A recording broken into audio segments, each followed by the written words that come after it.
meus caros, minhas caras. Eu também preparei um material para compartilhar com vocês, até porque eu acho que organiza melhor o tempo, né, e também ajuda a pensar, e inclusive o controle das emoções ajuda também.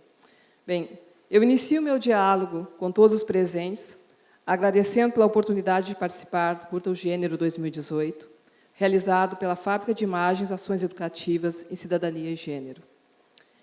Em tempos de discursos e práticas que nem sempre prezam pela cidadania, direitos humanos e lutas sociais, é muito bem-vindo esse momento e o compartilhar da mesa feminismos latino-americanos frente ao neoliberalismo, conservadorismo e fascismo. E esse compartilhar com as companheiras Marina Mora Baio, Rosângela Talib, Salete Maria da Silva. Muito obrigada por conhecê-las, né, e compartilhar esse momento. E com todas e todos vocês que dão sentido e vida ao nosso encontro hoje. E aqui me dirijo especialmente aos alunos e alunas da Unilab, que muito me orgulha de encontrá-los em todos os espaços que fazem a nossa universidade também.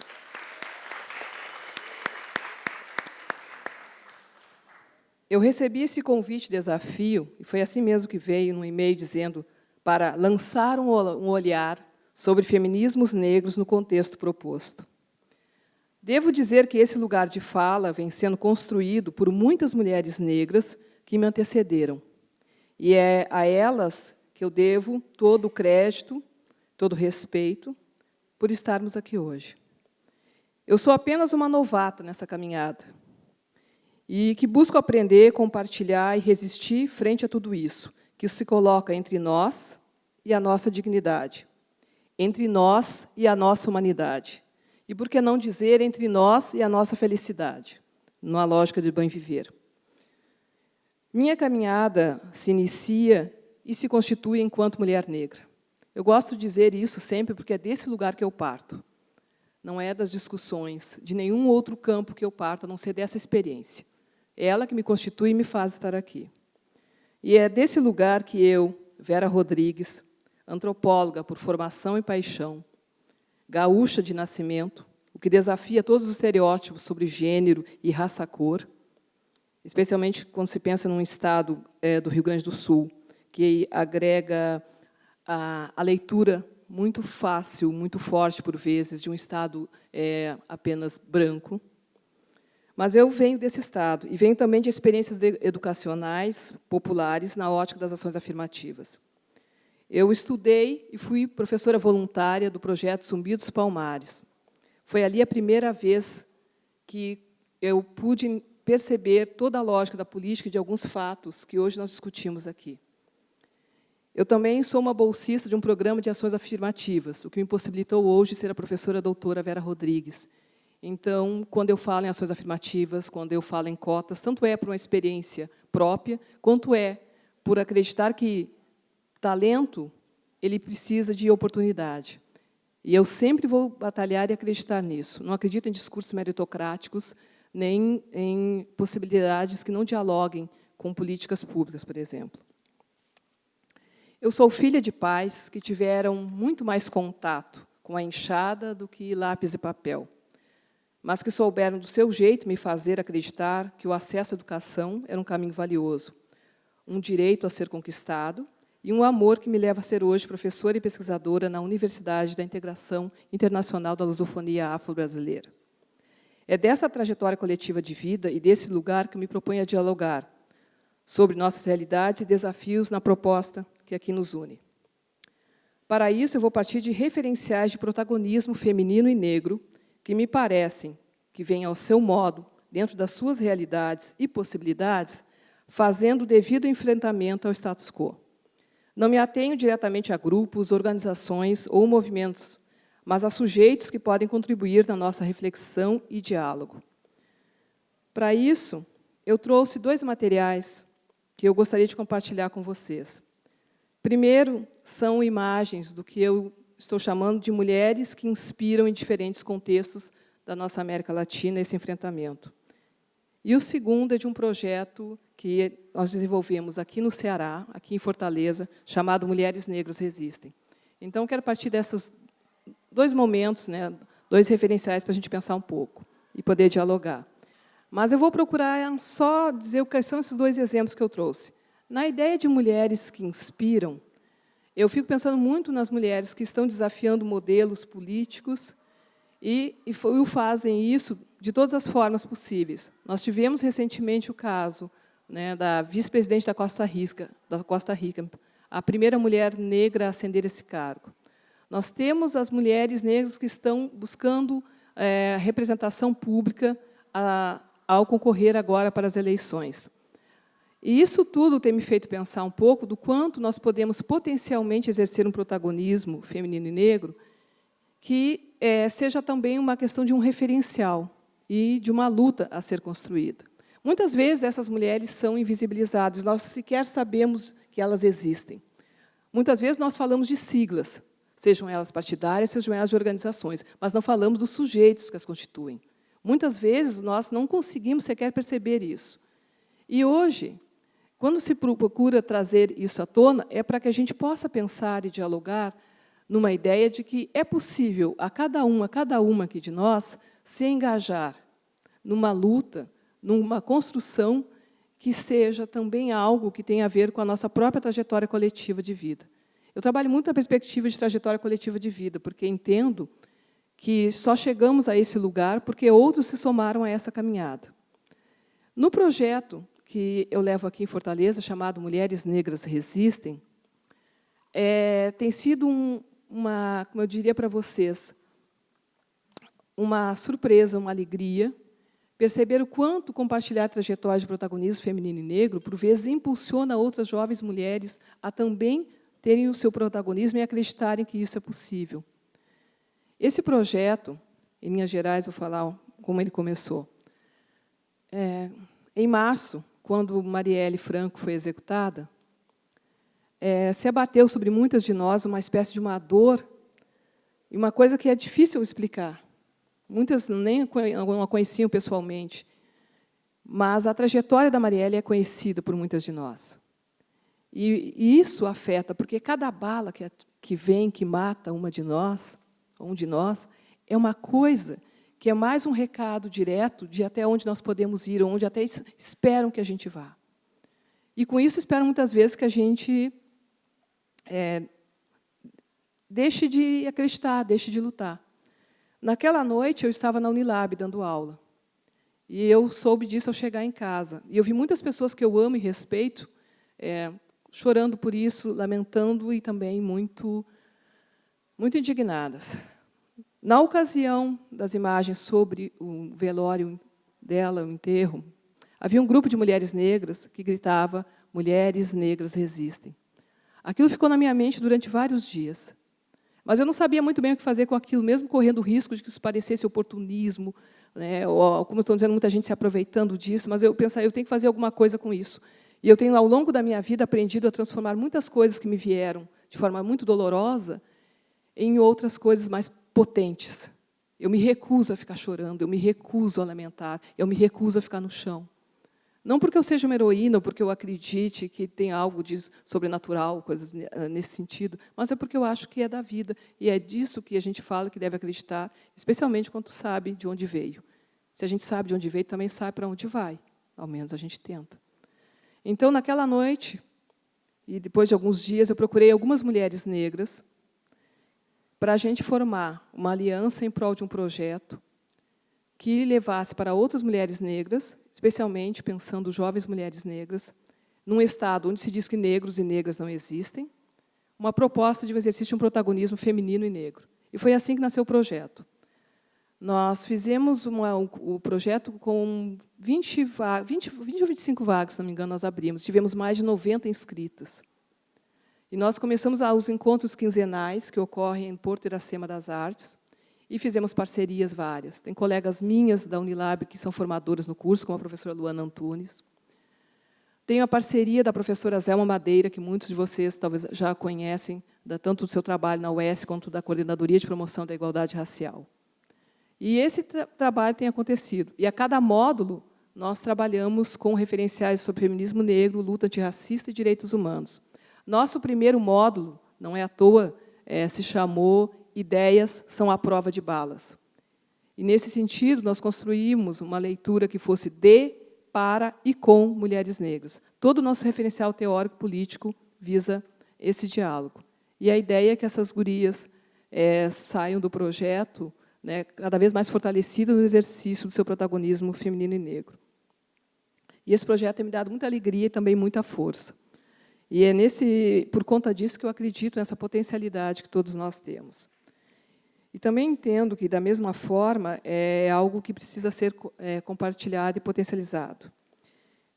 Por isso, eu lhes digo que eu não vim aqui com a pretensão, né, de quem se arvora detentora de soluções mágicas, de receitas prontas, ou de algum pedestal que, à distância dos meus pares, muito pelo contrário. Eu vim fazer um convite e desafio para que busquemos conjuntamente caminhos de fortalecimento. Nosso macro cenário nacional, me parece, não nos favorece, mas ainda assim seguimos. Eu também não vim aqui para chorar ou lamentar nenhum passo dado, mas para selar compromissos de trajetórias coletivas. Eu digo isso porque me parece que, às vezes, nós estamos todos e todas um tanto dispersos, e isso fortalece quem está do outro lado. O fascismo, o conservadorismo, o racismo se fortalece na medida em que nós não conseguimos nos organizar e pensar coletivamente. Isso com todas as diferenças, porque não somos homogêneos. Não há aqui nenhum bloco, né, uníssono de nada, mas há, com certeza, possibilidades de enfrentamento que podemos articular. Nesse sentido, e por fim, enquanto professor de uma universidade pública, onde eu vejo desabrochar novas trajetórias coletivas de vida, e novas trajetórias coletivas de vida gestadas entre o Brasil e o continente africano, eu lhes digo algo que tem sido, para mim, quase um mantra no sentido do diálogo proposto e daquilo que a gente tem a fazer. Eu penso que, mesmo que nos cortem as verbas, mas não a esperança, mesmo que reduzam as vagas e as bolsas de pesquisa na graduação e na pós, mas que não reduzam a nossa firme decisão de seguir adiante em nome de quem nós somos e de onde viemos. Mesmo que anulem os investimentos em nome do desenvolvimento, mas não a nossa capacidade crítica e disposição de passadas décadas, ainda estejamos aqui, firmes e fortes, ou ao menos tenhamos conseguido passar o bastão adiante.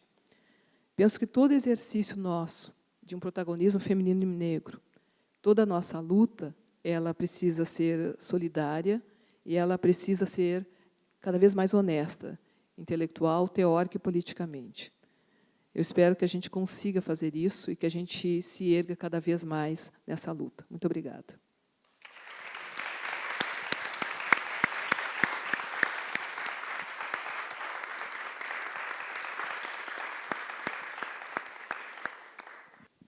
Boa tarde. Uma desculpa, eu falo português, eu falo em espanhol. Pero voy a hablar despacito para que me entiendan. Agradezco mucho, obrigado, por la oportunidad de estar aquí con todas y todos ustedes, sobre todo por la oportunidad de un diálogo entre feminismos, entre países, entre diferentes puntos geográficos, los momentos que estamos viviendo en el mundo, ¿no? Esta oscuridad, este neofascismo, esta maquinaria de muerte, creo que nos invita, nos obliga, tenemos la responsabilidad justo de tener este tipo de diálogos. Voy a hablar un poco sobre el contexto en México, los feminismos, las preguntas que nos estamos haciendo, los debates, lo que nos está afectando desde el corazón, como parte de esta invitación a dialogar. Yo soy parte de un grupo que se llama la Red de Feminismos Descoloniales y quiero compartirles desde la invitación, el título de nuestra ponencia, algunas de las reflexiones de fondo que tenemos y cómo las estamos llevando a tratar de entender el contexto, la coyuntura política mundial actual. En primer lugar, y relacionado con algunas cosas ahorita en el documental, para tratar de entender desde los feminismos descoloniales las lógicas del poder, el Estado, la sociedad.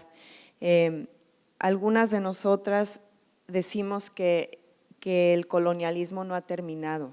No estamos en un momento de colonialidad del poder, como si la liberación de los países latinoamericanos marcara un momento histórico, sino desde la perspectiva de pueblos indígenas, también desde la perspectiva en México de pueblos afromexicanos, el colonialismo continúa, ¿no?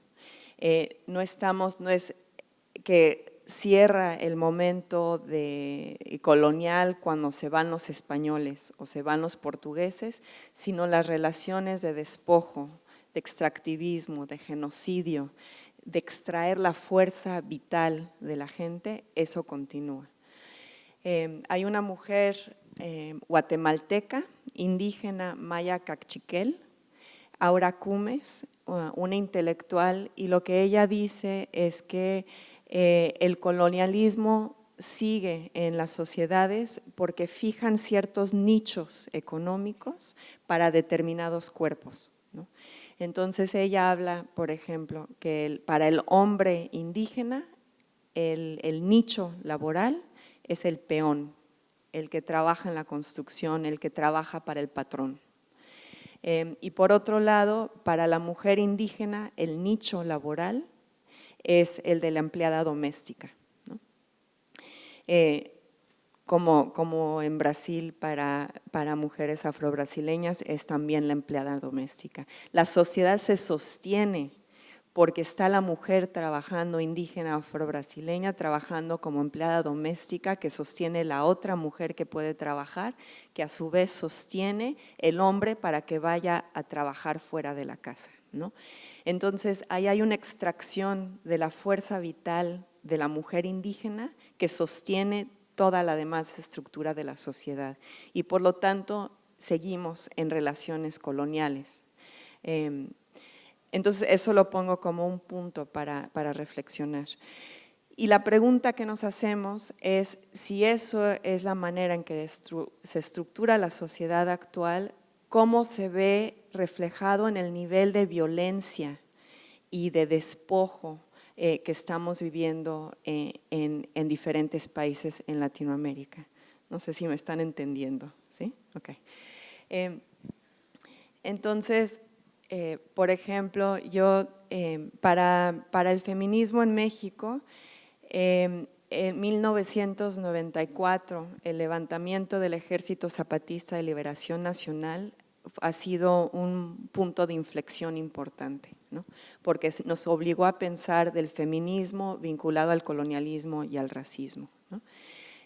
Y ahí en el 8 de marzo de este año hubo un encuentro de mujeres en la selva lacandona en el estado de Chiapas, y ahí las mujeres zapatistas que son indígenas maya, tzeltales y tojolabales y chol, tzotzil, una de ellas, la capitana Erika, lo que ella dice es que la lucha de las mujeres es contra la lucha del patrón marido, ¿no?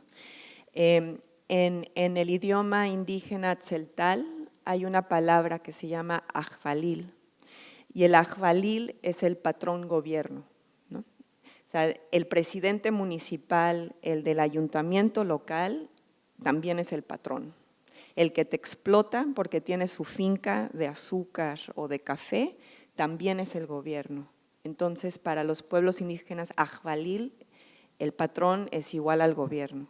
Y a esa palabra, la capitana Erika Zapatista, la capitana zapatista, dijo, es que también tenemos el patrón que es nuestro marido, nuestro esposo, nuestra pareja. Porque ella está viendo que la lógica del Estado, del poder, del capital, como el ajvalil, el patrón gobierno, también permean las relaciones entre parejas, ¿no? Porque hay una inferiorización de una masculinidad indígena que activa un ejercicio de violencia hacia su pareja, hacia su mujer. Entonces ahí, pensando en esto del patrón marido o el ajbalil marido, esposo, nos preguntamos qué está sucediendo en el contexto actual en México.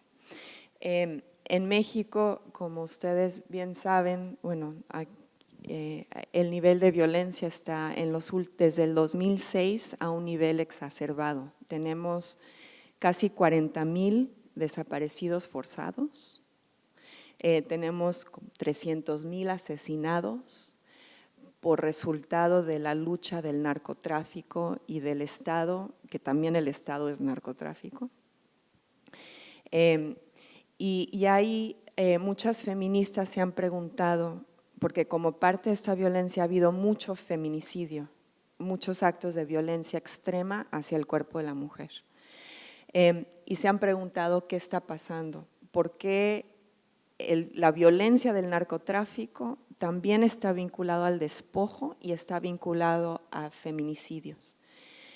Hay una escritora en México del norte, de la frontera con Estados Unidos, que se llama Sayek Valencia. Ella habla del capitalismo gore, gore como las películas gore, como la violencia extrema, como salpicar de sangre, ¿no? Lo gore. Y ella dice que el capitalismo, estamos en una fase del capitalismo gore, porque la violencia se vuelve un espectáculo, se vuelve un performance, se vuelve un ejercicio no solo de matar, sino de afirmar la capacidad de matar de una manera brutal, espectacular, en el mal sentido. Y dice que mucho tiene que ver con una construcción de masculinidades. Si uno piensa que ha habido más de 30 años, en el caso de México, 30 años de neoliberalismo, ¿no? 3 décadas, ha habido una precarización económica, ¿no? Donde el hombre, la identidad masculina se basa en ser proveedor, el que gana dinero, el que llega a la casa con el dinero, ¿no? el que es encargado de la casa en el sentido económico. Esa capacidad como proveedor ya no la tiene, ¿no? Porque se va minando, al menos que se meta al narcotráfico, ahí sí puede ser proveedor. Pero el neoliberalismo va minando lo que sustenta cierto tipo de masculinidad dominante. Y entonces esta Sayek Valencia dice que hay un macho herido que ya no puede afirmar una masculinidad siendo proveedor, entonces la tiene que ejercer con un uso extremo de violencia. Ahí afirma nuevamente que es un hombre, ¿no? Y eso lo describe sobre todo en el norte del país, donde el narcotráfico está aún más fuerte. Y entonces ahí nos preguntamos, ¿hay cierto tipo de masculinidad que requiere el Estado en su neoconservadurismo, en su capitalismo gore? Ese es el tipo de masculinidad que sirve, que alimenta, que nutre esta fábrica de muerte. Y por otro lado, entonces, también hay masculinidades desechables, que no sirven, que son basura, que se descartan. Y esto también es algo que hemos estado reflexionando desde el feminismo descolonial. Hace 4 años, por estas fechas, el 26 de septiembre del 2014, el Estado desapareció a 43 jóvenes varones de una escuela de campesinos, pobres, indígenas, afromexicanos, Ayotzinapa se llama la escuela. Fueron desaparecidos por la policía local, la policía estatal, la policía federal, el ejército y el narcotráfico. Todavía no se sabe qué pasó con sus cuerpos. La manera en que el Estado, la mentira del Estado es que sus cuerpos fueron quemados en un basurero y desaparecieron, ¿no? Y ya como olvídense familia, ya están muertos. Y la gente entiende que el mensaje del Estado de que tus hijos fueron basura, meninos son basura, ¿no? es muy marcado del tipo de la masculinidad de un joven hombre de piel oscura, indígena, afromexicano, no vale nada, ¿no? Y entonces Ayotzinapa nos ha marcado mucho como feministas porque nos ha obligado a pensar qué tipo de feminidades son desechables en este momento, qué tipo de masculinidades también son desechables y cómo entonces tenemos que construir ante esta maquinaria de la muerte comunidades de vida que nos sostienen frente a estos proyectos que quieren tirar a nuestros hijos a la basura. Y ese tipo de reflexiones se conecta con movimientos. También aquí en Brasil, pienso por ejemplo en las Mais de Mayo de Sao Paulo, todas las madres que han perdido a sus hijos, sobre todo en las favelas, por culpa de la policía, ¿no? Donde un acto feminista es cuidar a sus hijos, es cuidar a sus hombres, como parte de un proyecto que también lucha para la vida de la mujer. Y también es reconocer que matar o desaparecer a un joven varón también tiene secuelas, ¿no? Que afecta a la mujer también, la madre, que a veces muere de corazón roto. Y afecta a toda la comunidad entera. Entonces ahí es donde un acto de violencia de género, en este caso de género hacia el hombre, también se conecta con el racismo, porque es una manera en que destruye una favela, destruye una comunidad afro-brasileña, destruye una comunidad interindígena afro-mexicana. Y por lo tanto estas luchas de las mujeres es como esta afirmación de la vida. Y entonces lo que hemos estado hablando desde México es cómo entonces frente a esta fábrica de muerte, cómo construimos comunidades de vida, ¿no? Cómo regresamos a un escenario como el que tenemos aquí, que es como nuestra casa, ¿no? Y afirmamos la capacidad del cuidado, que es algo que hacemos como mujeres o que nos enseñan como mujeres, para afirmar una tarea del cuidado, pero radical entre nosotras, entre nosotros. Y que eso sea la base para crear comunidades de vida que sostienen frente al despojo y la muerte que son los estados latinoamericanos actuales. Y gracias.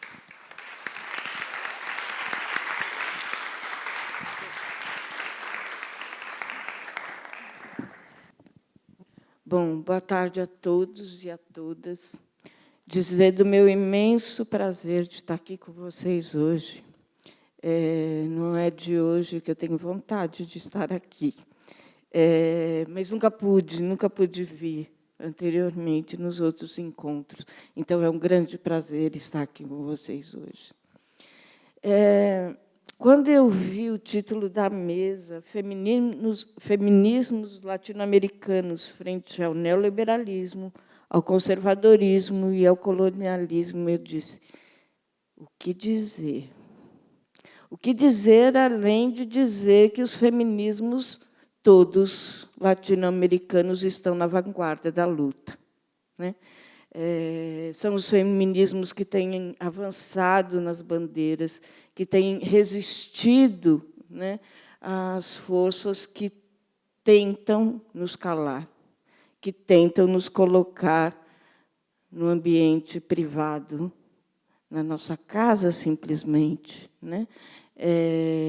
Que dizem que o papel da mulher é ser mãe, ser do lar, e bela, de preferência, né? Mas aí, eu, como católicas pelo direito de decidir, achei que era importante a gente discutir um pouco hoje a questão da laicidade do Estado, né? Como inflexão e como ponto de partida para a garantia dos direitos humanos e para a garantia da democracia de todos os nossos estados. Quando a gente está falando de um Estado laico, a gente não está falando de um Estado sem religião, ao contrário, a gente está falando de um Estado que pretende garantir a todos os componentes da sociedade em que ele legisla a possibilidade de ter a sua confissão religiosa ou não ter nenhuma confissão religiosa, de exercer o seu direito à crença, ou simplesmente aos ateus não ter crença nenhuma, mas respeitar os direitos de todos os cidadãos. É no Estado laico que a gente tem a possibilidade de pensar os direitos humanos na sua potencialidade, porque, nesse Estado, a gente garante a pluralidade, né, da sociedade, seja ela cultural, seja ela étnica, né, e com todas as suas expressões religiosas e raciais, inclusive. É inimaginável que alguém possa, atualmente, considerar que é válido um templo de candomblé ser invadido e ter todos os seus santos quebrados, né? Ou uma igreja católica ter também todas as suas imagens quebradas em nome, dizem eles, de um Deus único, né?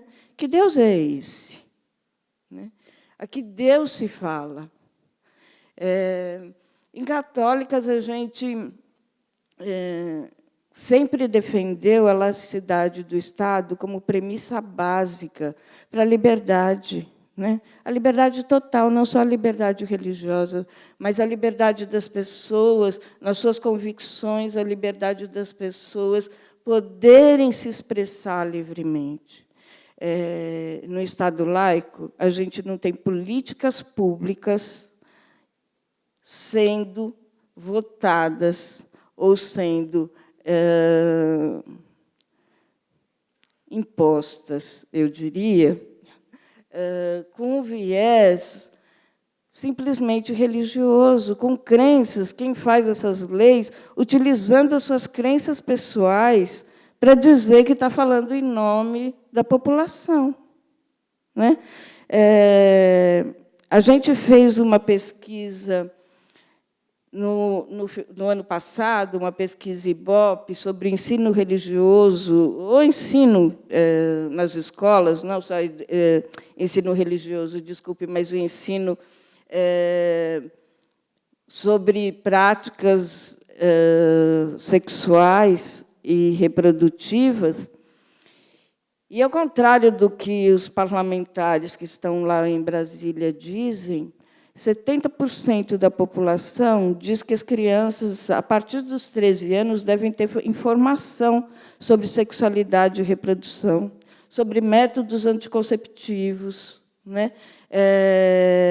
E aí a gente tem um plano de educação que realmente simplesmente tira de foco essa discussão. A gente tem um Estado, atualmente, que inventou uma tal de uma ideologia de gênero, que até hoje eu estou tentando entender aonde ela está e o que ela significa, né? Retirada de uma terminologia que era gênero, que era uma categoria de pesquisa, né? Que tentava entender a diferença entre homens e mulheres na sociedade, buscando a igualdade de direitos, né? Buscando entender por que as mulheres sempre foram colocadas em lugares subalternos, né? Porque as mulheres ainda são entendidas como aquelas responsáveis pelo cuidado dos doentes, das crianças, né? E dos idosos, né? E que impôs uma maternidade compulsória, simplesmente porque nós temos a capacidade de gestar um outro ser humano, nos impôs essa condição, né? Se a gente for pensar no catolicismo, o símbolo máximo é a Virgem Maria, né? Aquela que concebeu virgem, que nenhuma de nós consegue, né? Por enquanto, por enquanto. Com as novas tecnologias reprodutivas, pode ser que daqui a pouco também a gente prescinda do homem para essa função social que nos deram, simplesmente. Então, quando a gente, em católicas, a gente tem uma rede latino-americana de católicas pelo direito de decidir, que está espalhada em alguns países aqui da América Latina, da América Central e dos Estados Unidos também. Um ponto de inflexão para a gente, uma bandeira de discussão, é a laicidade do Estado, né? Não é possível que a gente continue tendo, nos tribunais de justiça, um crucifixo. Nos hospitais, um crucifixo. Simplesmente. Se é para pôr algum símbolo religioso, nós vamos colocar todos do panteão, de todas as crenças, né? Não é possível que uma única religião e uma única crença, ou católica ou cristã, continue prevalecendo num país miscigenado que somos. Então, quando a gente está falando da possibilidade de resistência, a gente está falando de realmente um feminismo que avança nessas questões, que avança na possibilidade de pensar a nossa sociedade com respeito ao outro, né? Todos nós, com respeito incondicional, né? Como ser humano, como sim, sujeito de direitos e sujeito de afeto, que a gente parece que perdeu no caminhar, né? Muitas vezes a gente vê o outro como um inimigo ou aquele com quem a gente não dá para conversar, não dá para dialogar, porque ele está em campo diferente, ele está em outro lugar, que não é o nosso lugar, né? A gente poder transcender do nosso lugar e se colocar no lugar do outro e poder entender que todos e todas as crenças, elas têm valores, né? Valores para quem as professa, valores individuais e valores coletivos, né? É imprescindível para que a gente possa realmente ter uma democracia sadia. Sem a gente pensar na laicidade do Estado, a gente vai continuar tendo grupos religiosos que se arvorem o direito de colocar como normas e valores para todos os cidadãos, independente deles serem crentes ou não crentes, né? Isso é abominável, né?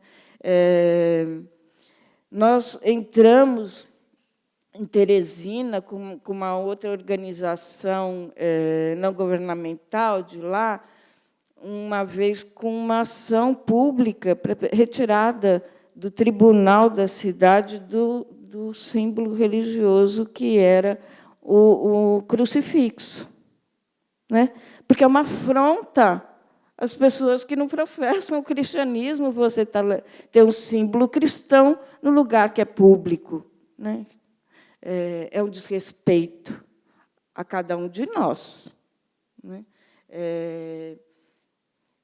E também eu gostaria de lembrar que a pluralidade religiosa ela deve ser um bem comum. Eu digo um bem comum no sentido de respeito, né? Nenhum de nós, entendendo a religião como algo individual, privado, né? E o exercício da minha religiosidade ela deve ser respeitada da forma como eu gosto que seja respeitada e da forma como eu acho que deva ser respeitada de todas as outras pessoas, ou também o respeito que se tem àqueles que não têm nenhuma religião ou que são simplesmente ateus, né? Pensando a partir daí, e por isso mesmo, né, para terminar, afirmando o feminismo como uma bandeira de luta, e de luta que tem avançado em todas essas questões sociais, fazendo e trazendo, né, choques nas nossas sociedades, não deixando que as coisas continuem acontecendo na sua normalidade, né? E trazendo realmente a anormalidade à tona, né? Para pensar as questões do feminino, as questões de gênero e as questões da possibilidade de uma convivência harmônica entre homens e mulheres de todos os credos. Obrigada.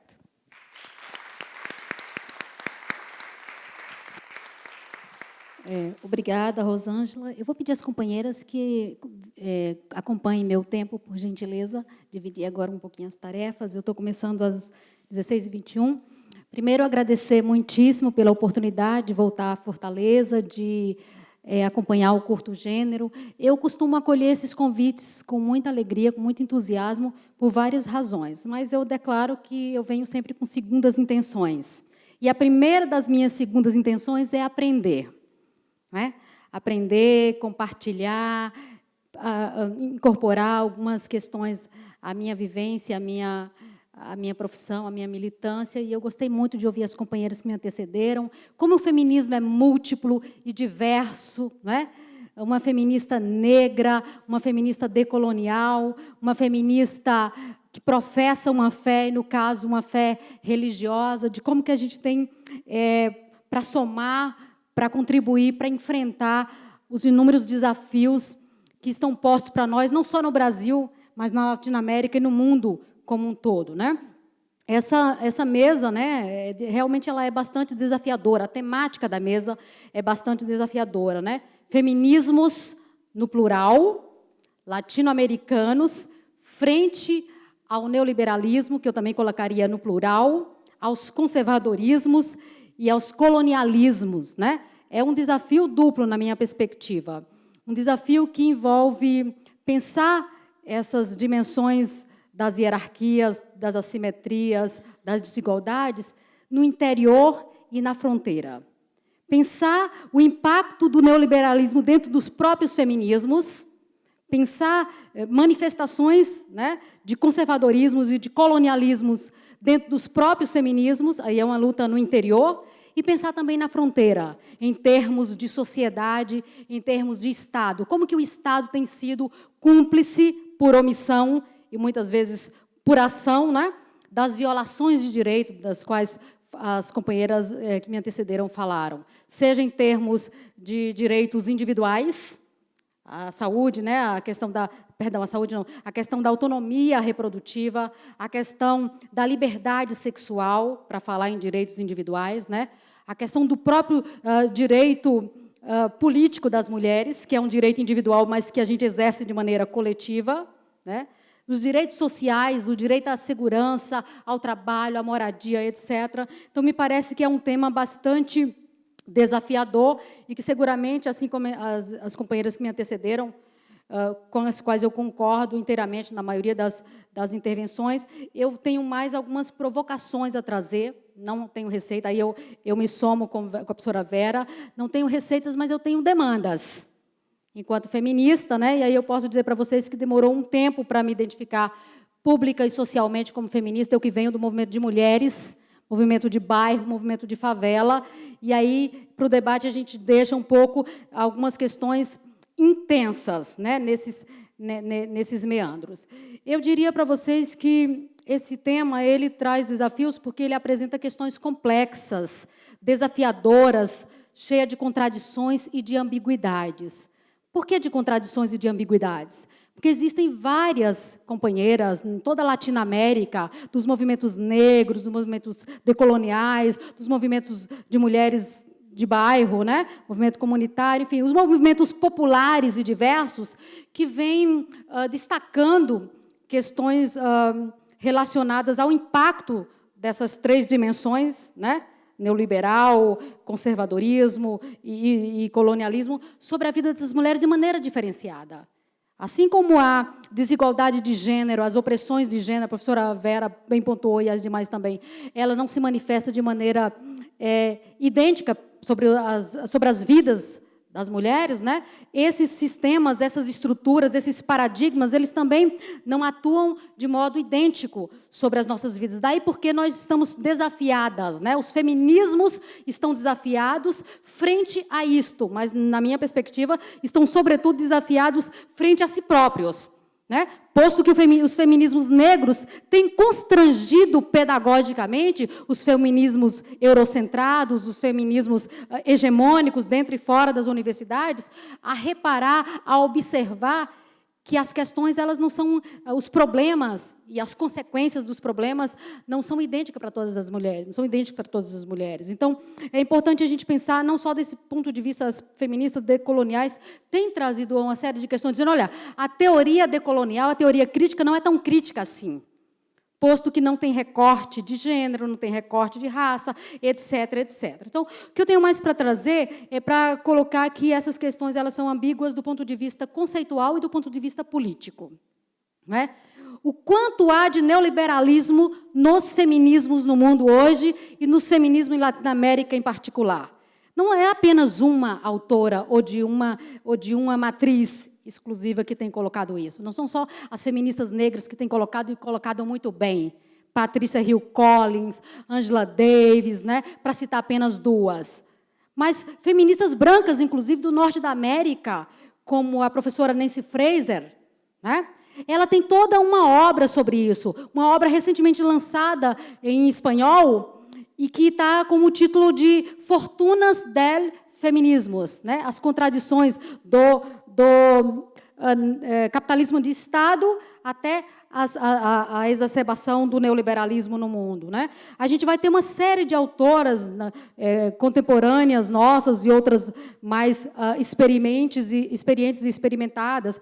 Temos aí Julieta Paredes, temos Hilderque Spinoza, temos a Maria Galindo, temos mulheres pensando dentro e fora da universidade. Porque, para produzir conhecimento e práticas feministas, a universidade não é o único e, muitas vezes, não é o melhor espaço, né? Então, assim, eu queria mais trazer algumas questões relacionadas a em que medida feminismos, que são múltiplos, conservadorismos, que envolve tradicionalismo, manutenção de status quo, fixidez. O documentário que antecedeu essa mesa nos poupou de uma série de questões, né? Porque adiantou uma série de conceituações, de definições relacionadas à própria forma do que é e do que não é político, né? Então, como esses termos, ou esses projetos, eles se relacionam ou eles se opõem, né? Eu diria para vocês que temos identificado uma série de situações em que as pessoas propõem que a gente não tensione esse debate em espaços onde a maioria das pessoas não são necessariamente feministas. Eu acho que a iniciativa deve ser exatamente o oposto. É mostrar que os feminismos, eles não são homogêneos, eles não são uma catequese. Feminismo é política, feminismo é teoria e prática política da igualdade, da democracia, e que, portanto, esse debate que envolve o neoliberalismo envolve, inclusive, nos perceber nesse momento histórico da Latinoamérica e do Brasil em plena período eleitoral, em que as feministas estão confusas na sua multiplicidade, na sua diversidade, sobre o que fazer para enfrentar, digamos, o representante mor, né, das políticas, das propostas, porque não são... O candidato do PSOL falava em 50 tons de Temer, mas a gente sabe que não é só isso, né? Então, a gente tem aí um perigo iminente. As pesquisas, elas podem, obviamente, elas podem nos surpreender. O resultado das urnas pode surpreender as pesquisas, porque eu era criança e vivia em São Paulo quando as urnas nos surpreenderam com a eleição. O resultado das urnas nos surpreendeu com a eleição da Luísa Erundina. As urnas não apontavam que ela viria a ser a prefeita, né? No entanto, nós tivemos uma surpresa, deu zebra, né, para o capitalismo, deu zebra para um conjunto de questões. O que eu queria colocar é que, de fato, nós estamos o que nós todas feministas do mundo inteiro concordamos é que nós estamos diante de uma situação gravíssima, né? De um contexto grave e de um contexto, um contexto regressivo, em termos de direitos, em termos de políticas públicas, de avanços, de debates, de participação, inclusive num contexto regressivo em termos de radicalidade feminista. E não é de hoje, não é só porque nós temos aí um candidato, né, que ameaça todas as conquistas, não só das feministas, mas de todas as mulheres brasileiras, e como aconteceu em outros países, por exemplo, no início desse ano, quase que a Costa Rica elege um pastor evangélico que colocava na ordem do dia o debate, um debate LGBT-fóbico, um debate sexista, um debate que corroborava o que vem acontecendo em todos os demais países da Latinoamérica. O próprio México, da companheira que ilumina e que traz questões importantes para essa mesa, é um país que consegue, no DF, aprovar a questão do aborto, mas todo o resto do país há uma resistência que cada vez mais se agiganta. Nós temos aí na Venezuela uma situação que, a exemplo da Bolívia, a exemplo de El Salvador, que houve retrocessos. Então, nós temos todo um contexto de Latinoamérica que nós temos um recrudescimento, sim, que nos 10 ou últimos 5 anos tem nos obrigados a pensar em termos de aliança entre feministas e não só. Nós precisamos voltar a discutir alianças com movimentos sociais, feministas ou não, mas que estão no campo do progressismo, que estão no campo das esquerdas, que estão no campo que pode resistir a todas essas questões, numa perspectiva de, eu não digo colocar de lado as nossas divergências, mas, neste momento histórico, identificar precisamente quem é o inimigo mais potente, mais poderoso, mais nocivo e mais deletério para todas as nossas conquistas. Eu colocaria que, no caso do Brasil, só para lembrar, todas nós sabemos, mas para lembrar, para fazermos o diagnóstico mais atualizado, nós temos inúmeros projetos de leis relacionados com as questões da sexualidade, né, que vai incidir diretamente nas nossas conquistas do próprio aborto legal, como a companheira acabou de colocar, ações e campanhas, e o conservadorismo e o neoliberalismo que estão de mão dadas no Brasil, a exemplo do colonialismo, não tem como você diferenciar milimetricamente quem é quem ali, porque eles têm apostado de todas as formas e de maneira bastante sofisticada. Por exemplo, a juventude neoliberal, a juventude conservadora no Brasil, ela faz deputado. Ela elege o Fernando Holliday. E aí a gente pode, inclusive, problematizar se o melhor argumento é trabalhar com o conceito do lugar de fala, que é um homem que tem lugar de fala negro, homossexual, periférico, pobre. E, então, nesse momento, ele pode fazer uso essencialista do conceito do lugar de fala. Né? Então, a gente precisa pensar que o conservadorismo ele coloca na ordem do dia, na pauta, o que interessa a ele, para a esquerda e a reboque. O conservadorismo no Brasil ele consegue, durante a eleição, e depois que nós elegemos candidatos de esquerda, pautar todos os debates da Câmara dos Deputados. Na própria campanha eleitoral de 2014, o conservadorismo no Brasil conseguiu extrair de Dilma, por exemplo, um compromisso escrito que não ia, enquanto governo, mexer 1 milímetro na legislação relacionada com o aborto no Brasil, nem para ampliar, nem para retroceder. Nesse caso aqui, nós temos uma série de questões que nós precisamos pensar em termos de o que fazer. Né? Uma pergunta que Lenin já fazia no pós-Revolução Russa, e nós precisamos olhar para a Costa Rica, para o Paraguai. O Paraguai está, a exemplo do Brasil, tendo, nesse momento, uma cruzada contra, entre aspas, o que chamam de ideologia de gênero, e eu tenho uma pergunta para colocar para a plateia. Em que medida nós, feministas, fomos suficientemente inteligentes, estrategicamente potentes, ao dizer que não existe ideologia de gênero? Quando, na verdade, poderíamos, de outra banda, ter dito, sim, existe ideologia de gênero, porque numa sociedade de classe existe, no mínimo, 2 ideologias, uma hegemônica e uma contra-hegemônica. E nós, feministas, temos ideologia de gênero, sim, que é o que fomenta e mobiliza nossos conceitos para construir teorias. Porque, na minha perspectiva, talvez o mais interessante fosse a gente colocar que não se trata de discutir se é ou não ideológico defender mais direitos humanos para negros, para mulheres, para LGBT. Na minha perspectiva, talvez o mais interessante fosse focar no debate relacionado aos compromissos do Estado. O Estado brasileiro tem compromissos internacionais e nacionais para garantir esses direitos. E aí eu coloco para o debate uma outra questão. Não é verdade que o Estado brasileiro hoje proíbe as professoras, nós professoras, de falarmos em gênero no campo da educação. Ao contrário, o Estado brasileiro nos dá elementos através da lei anti-bullying, lei de 2015, que nós temos aproveitado muito mal. A lei anti-bullying é um programa que o Estado brasileiro se compromete para que as escolas possam enfrentar racismo, LGBTfobia, sexismo legalmente. Nós temos que lançar mão de, inclusive, estrategicamente dessa legislação para dizer que estamos munidas e autorizadas. Precisamos conhecer um pouco mais, e aí, através das estratégias, né, relacionadas com o campo do direito e o campo da política.